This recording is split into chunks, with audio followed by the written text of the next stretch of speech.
Hi everyone and let's do what I eat at my gossip partners wedding. তো প্রথমে গিয়ে খেয়ে নিয়েছিলাম ফুচকা, যেটা ছাড়া বিয়েবাড়ি একদম চলে না।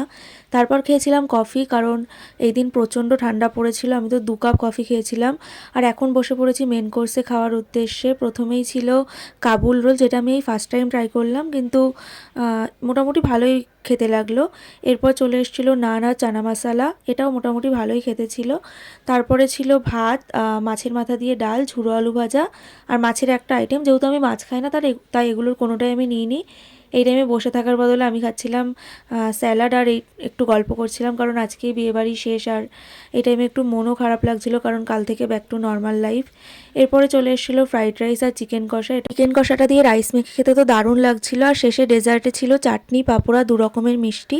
আমি একটাই মিষ্টি নিয়েছিলাম কারণ প্রচণ্ড ফুল হয়ে গিয়েছিলাম। আর শেষে আইসক্রিমও ছিল। ও হ্যাঁ, মলিদির বিয়ের ভিডিও সিরিজটা তোমাদের কেমন লাগছে অবশ্যই কমেন্টে জানিও। আর ভালো লাগলে চ্যানেলটা সাবস্ক্রাইব করো।